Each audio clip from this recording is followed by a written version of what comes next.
It's 2 in the morning. Your eyes snap open, wide awake. You stare at the ceiling and immediately diagnose yourself with a sleep disorder. We live in a world where we can flip a switch to override the sun, so we expect our bodies to operate like machines, shutting down for one continuous 8-hour block. But what if that 2 a.m. wakefulness isn't a malfunction? What if your body is simply following a rhythm that governed your ancestors for 300,000 years? Waking up in the middle of the night was the default human experience. It remained standard until the industrial era made it obsolete.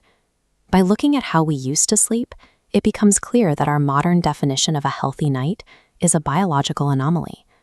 1 million years ago, the invention of fire changed the human day. Before fire, our ancestors were forced into stillness at sunset to avoid predators that hunted effectively in the dark.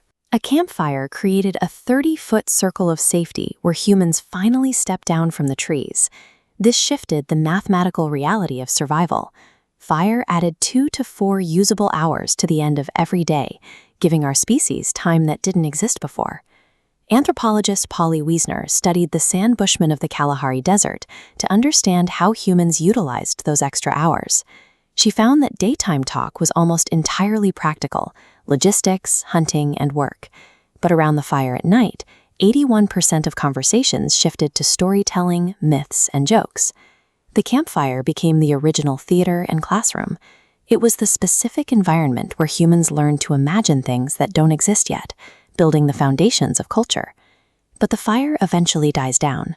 In winter, when nights could last 14 hours, early humans faced a stretch of darkness too long to spend entirely in sleep. Historian Roger Ekirch discovered over 500 historical references, ranging from prayer books like this one to medical texts mentioning a first and second sleep. These records describe a biphasic cycle, sleeping 4 hours after sunset, then waking up. After a gap of wakefulness, they slept 4 more hours.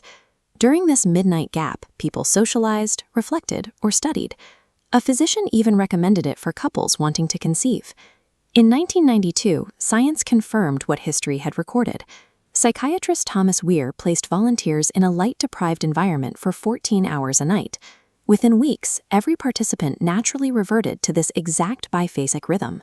Weir found that during the wakeful gap, the brain produced elevated levels of prolactin, the same hormone released during meditation.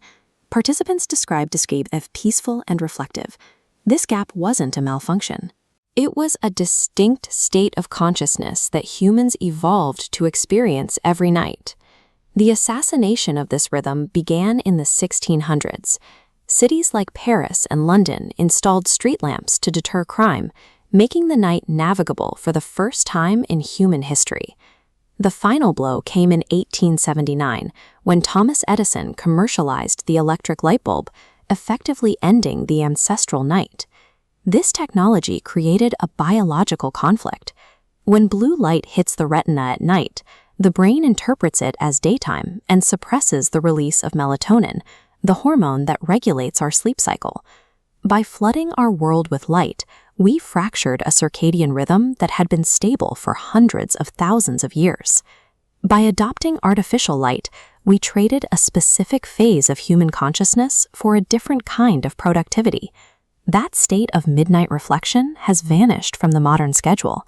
Think about that the next time you find yourself awake at 2 a.m. Resist the urge to check your phone or panic. Your body is not failing you. That quiet hour in the dark is your body reasserting an ancient rhythm, a reminder of what it means to be human.